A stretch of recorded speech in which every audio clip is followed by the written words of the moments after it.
Going live here. This is Hannibal from the HannibalTV.com with a daily news update for November 30th, 2019.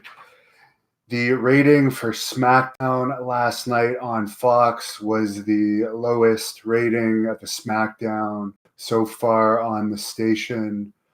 They had a 0.7 rating in the 18 to 49 demographic and 2.33 million viewers watching on average. So coming off a big pay-per-view, the Survivor Series, not only did Raw do their second lowest rating of all time with Kevin Owens in the main event, which, as I've said before, whenever they put him in featured matches, this is not the first time they hit an all-time low with him in a featured match.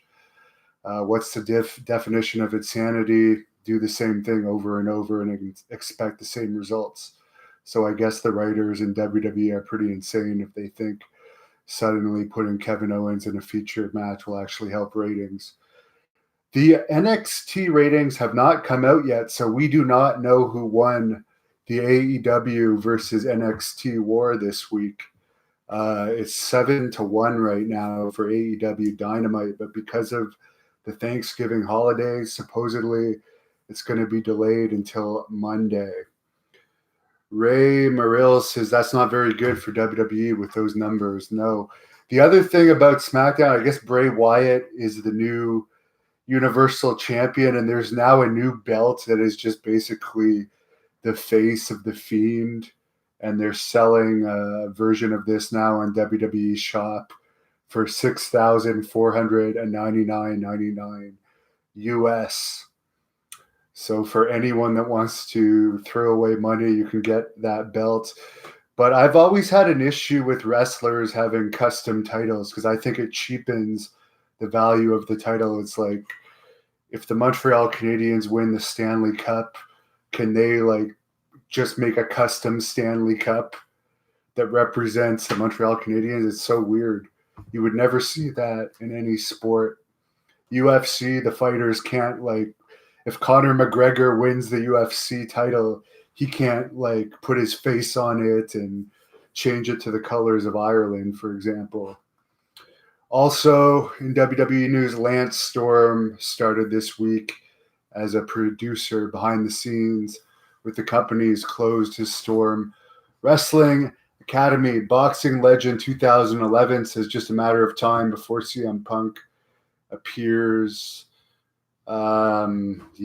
But I don't think he's going to make that big of a splash in the ratings. But I think if CM Punk appears, it'll be more likely on a Saudi Arabia show where he can make millions of dollars for one match.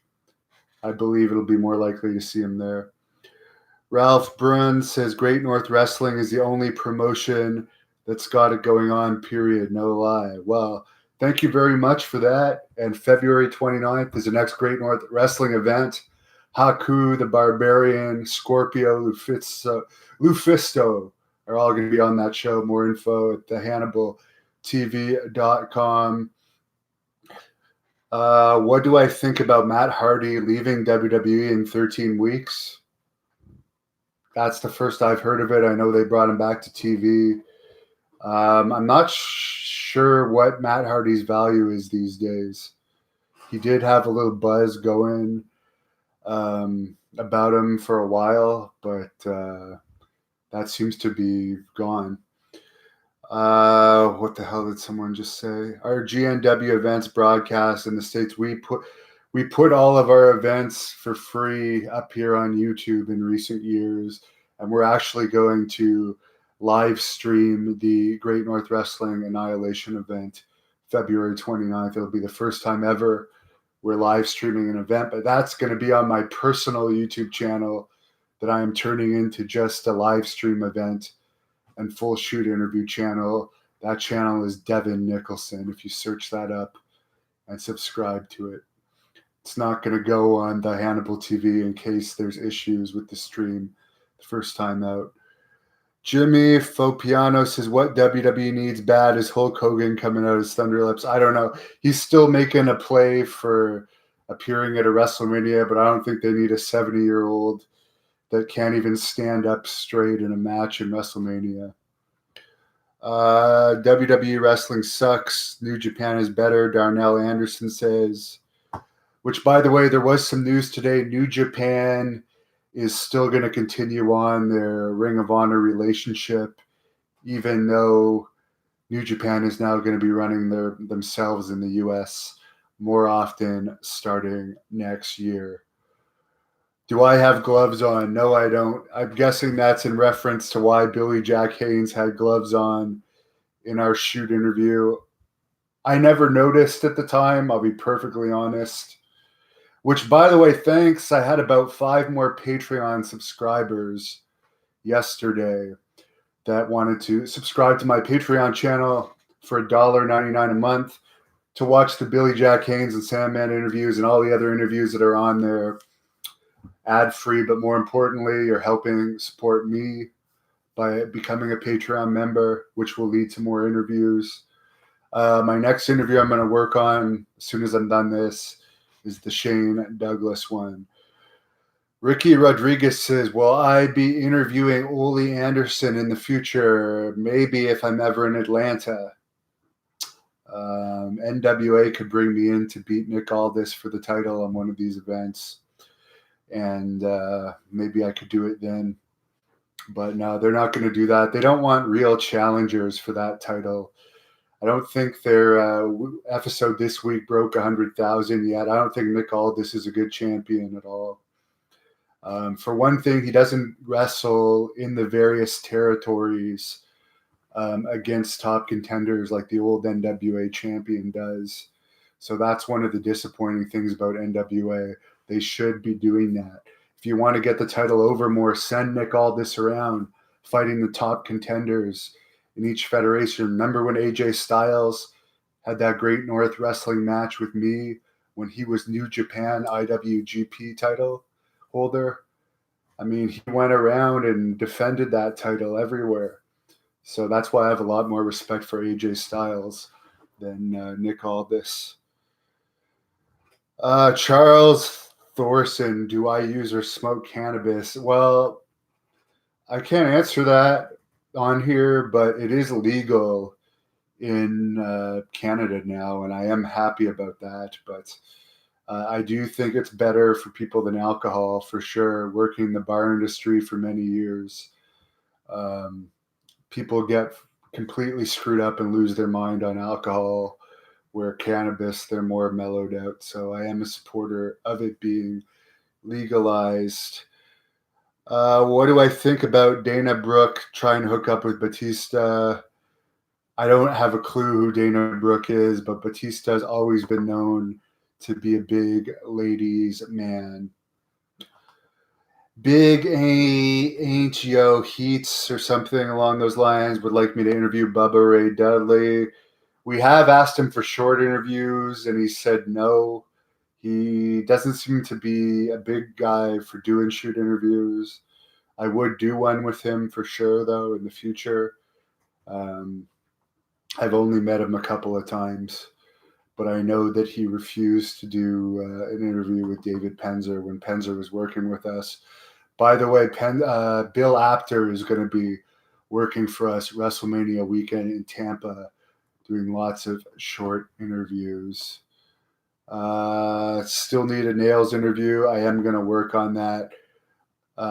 Someone would like to see me interview Christian or Edge. They both work for WWE. I think Edge might be leaving WWE, but I don't know. I'm sure Edge is the type of guy, he seems very laid back. I'm sure he'd do a short interview with me, but I can't see Edge ever doing a shoot interview unless it was like a career DVD with WWE. Patrick J says Dana Brooks' husband/boyfriend died not long ago. Don't know anything about her. Brian Wayne says, I watched all your weekly treatment videos. That was tough, brother. Glad I'm cured and able to put all that behind me. Well, thank you, man. That was 36 weeks of hell that I went through. The worst part was the itching. And I'm actually glad the treatments for that disease have gotten better now. I know Billy Jack's was better. But by the way, for the people that are asking why Billy Jack Haynes lost all that weight, he was on a hepatitis C treatment. Luckily, he said in Oregon, they have a good medical plan, so he does have medical coverage. But why he lost a lot of weight from the first time you guys saw me interview him was because of the Hep C treatment. And unfortunately, he has other health issues as well. Will I interview Sabu or the Iron Sheik? Well, Sabu, I am interviewing in January. Actually, I'm doing a full career interview with him. The Iron Sheik, he verbally agreed to one with me a few years ago, and he wanted to do it, but his agent kiboshed it. So the agent basically, from what I understand, the agent was involved with putting out this movie of the Iron Sheik, and they don't want anything new out of him from shoot interviews due to that movie. But there is a long interview with the Iron Sheik on this channel. I didn't do it, but it was at the Pro Wrestling Hall of Fame in Iowa a few years ago. We recorded a seminar there where the Iron Sheik and Bob Backlund did an extended interview. Did Billy Jack Haynes apologize to me before the shoot? Yes, we did an RF video face-to-face interview, and Billy Jack Haynes apologized to me, and we sorted it out there. The guy that did the interview didn't have one question for me about my career, didn't have one question for Billy Jack Haynes about his career. He sucked. I don't know what his relationship is with them, but he sucked. Could have been way better, in my opinion, for sure. Randy Savage, Barbarian or Warlord shoot? Well, Barbarian is going to be on the next Great North Wrestling event, February 29th. So we are going to get interviews with Haku and Barbarian there. Warlord in the future. What does Smackdown need to get back on track? Cowboy Nation is asking me. Man, I have way better things to do than watch SmackDown, so I couldn't tell you.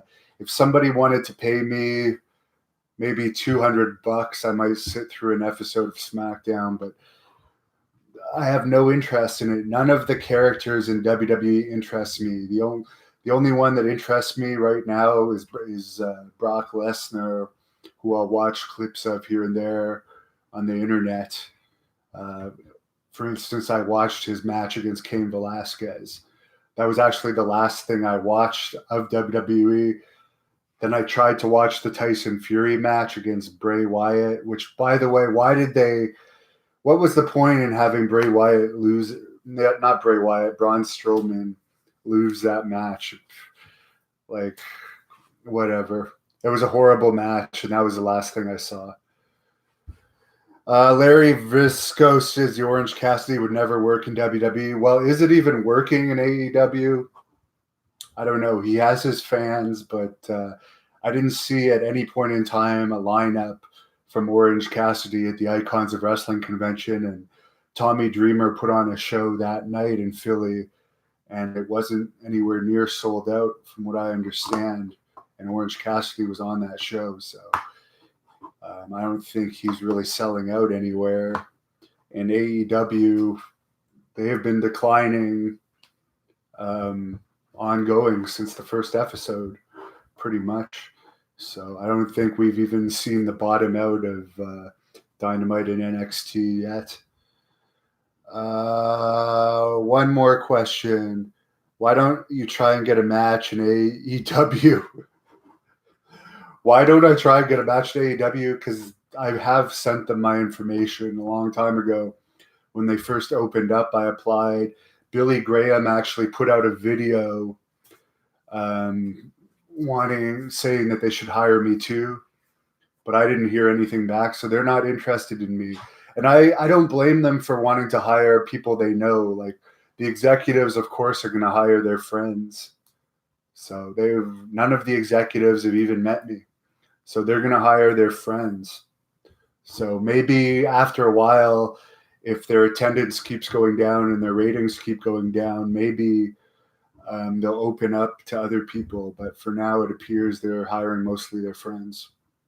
I don't see any exceptions to that yet. Mad Hop 88 says, I'm too big for AEW.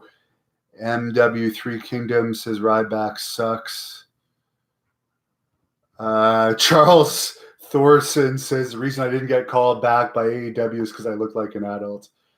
That's funny. JL Martinez, the last comment that I'll read. Superstar Billy Graham back in his prime always took time to shake fans' hands and sign autograph, even as a heel. Well, by the way, I've always heard that about Billy Graham, and that is true. But also I've heard from countless wrestlers, including Billy Jack Haynes this weekend, saying that when he was champion and even in later years, when he was on top of the cards, he would always treat preliminary wrestlers on the same level as he would treat everyone else. That's why a lot of even the enhancement talent liked Billy Graham, because he never had like a star attitude. He was always very down to earth. Mark Anthony says, great job on the Billy Jack Haynes interview. Well, it's a 2-hour, 40-minute interview, posted in full now, patreon.com/the Hannibal TV. Check it out and subscribe to the Great North Wrestling podcast on iTunes for instant audio downloads of my new updates. Oh, and Billy Jack lost the Beetle haircut. No, he didn't. He still has the Beetle haircut. And he says that he does that because he has blade marks on his forehead. So he wanted it down and whatever. He can do whatever he wants. It's his hair. See ya.